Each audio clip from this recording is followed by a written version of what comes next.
life. The empty cross, the empty grave, life eternal, you have won the day. Shout it out, Jesus is alive.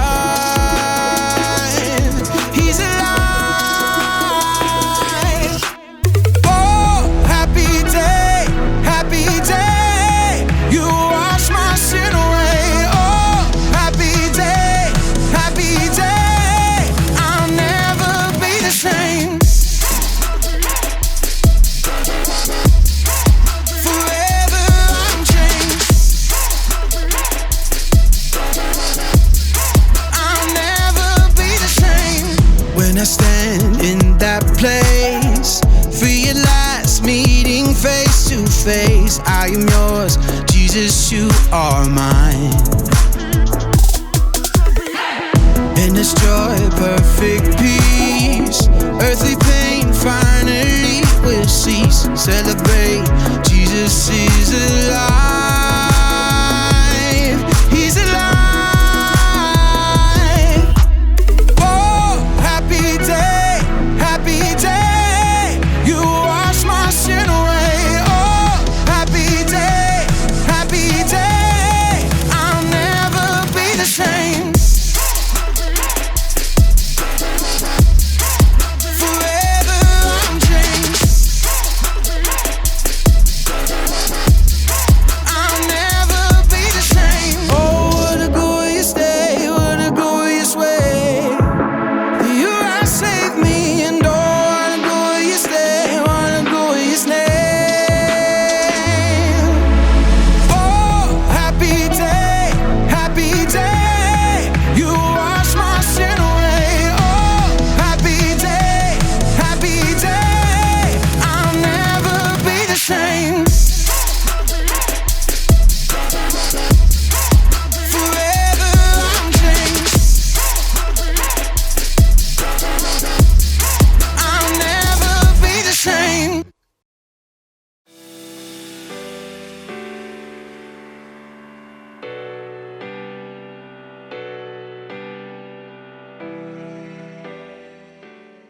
Hey everybody, it's me, Jacob, and I've got something very important to say. Happy Easter! Get it!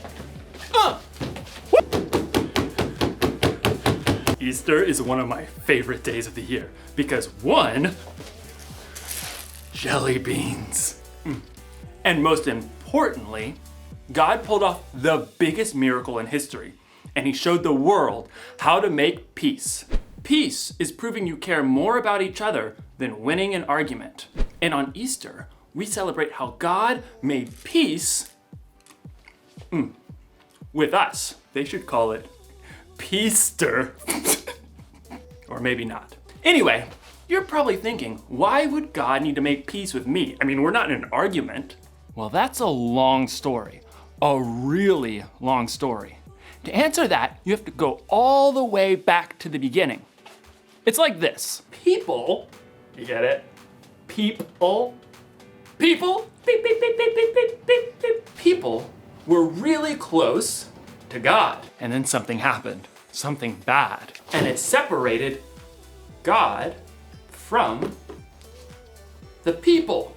God's friendship with us was broken, and something had to be done. But don't worry, God had a plan, and you'll find out all about God's plan in today's story, the greatest story ever told. The story of Easter! Woo! Yeah, Easter! Yeah, Easter! Jelly beans! God's plan! Okay, one more jelly bean. I gotta save these for later. One more. That one was popcorn flavored. The Bible. It's 66 books of history, stories, letters, and poetry that fit together to form God's one big story. The epic adventure of how He created us and loves us so much that He made a way to rescue us. As we travel through the Bible, from Genesis to Revelation, we discover people who met God and found their lives changed forever. Now, for an amazing story. Inspired by the entire Bible. In the beginning, God created a magnificent paradise, and everything in it was good. He created water and land and plants and trees and birds and fish and animals. And then, from the very dust of the earth, God created a man called Adam. He created a woman called Eve.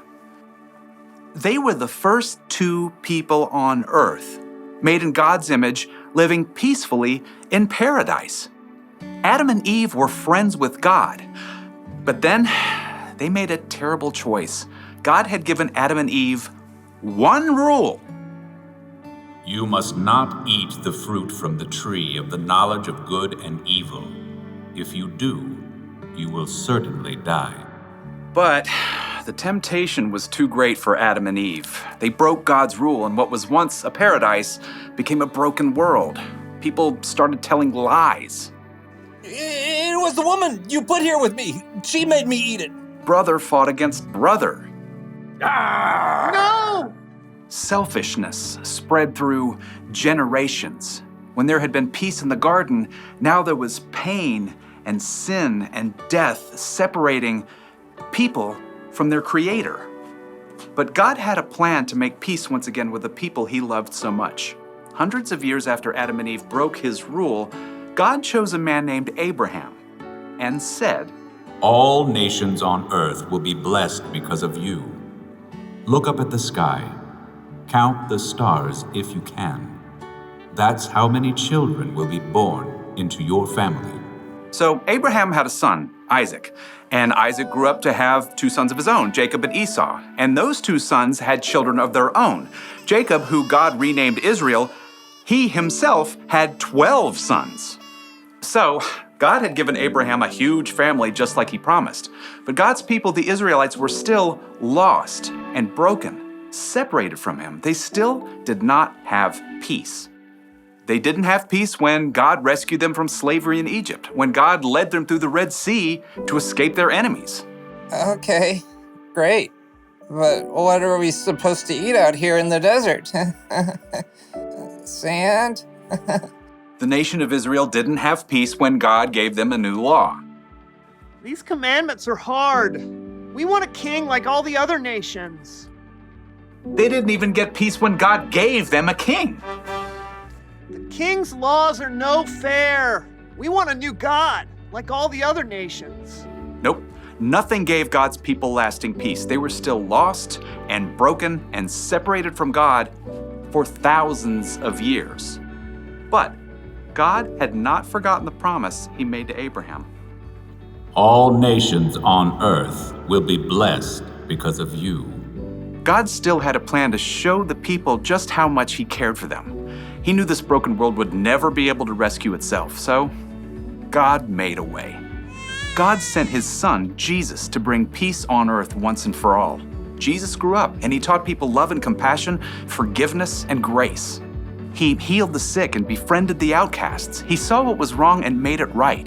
He loved the world and its people so deeply, He gave His life on a cross to pay for the sins of the whole world. Father, forgive them. They don't know what they're doing. In Colossians, the Apostle Paul tells us God made peace through Christ's blood, through His death on the cross. When Jesus chose to give up His life, He paid the cost of every sin ever committed and every sin that had yet to be committed. People no longer had to be separated from God. But in the 3 dark days immediately following Jesus' death, His followers didn't understand all of that yet. They huddled in the dark, afraid that they too might be arrested or even killed. Who's there? Early on the morning of the 3rd day, Mary Magdalene arrived at the home where the disciples were staying. They have taken the Lord out of the tomb. We don't know where they have put Him. The disciples stared at each other in shock. Then, Peter and John lunged for the door. They raced each other all the way back to the tomb where Jesus had been placed. The tomb really is empty. There are the linen cloths they wrapped Him in. Peter and John returned home, still uncertain and confused. And Mary Magdalene, who had followed them, stayed behind in the garden. And as she wept, she noticed a man standing nearby. And at first, she thought he was the gardener. Sir, did you carry Jesus away? Tell me where you put Him. Mary. The instant the man spoke, Mary Magdalene knew immediately who he was. It was Jesus, alive again. Teacher! Overjoyed, Mary returned to the disciples to share the incredible news. I have seen the Lord! It was true. Jesus had come back from the dead. He's more powerful than sin, more powerful than death. And through him, we can have peace with God and work toward peace with others as God intended from the very beginning.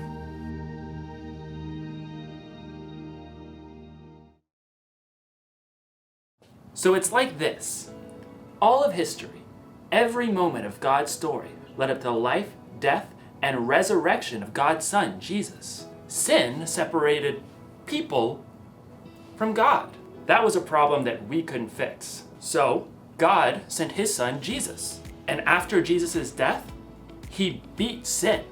And after that, he beat death itself. So I guess you could say that Jesus was kind of like a bridge between people and God. That made it possible for us to reconnect with God.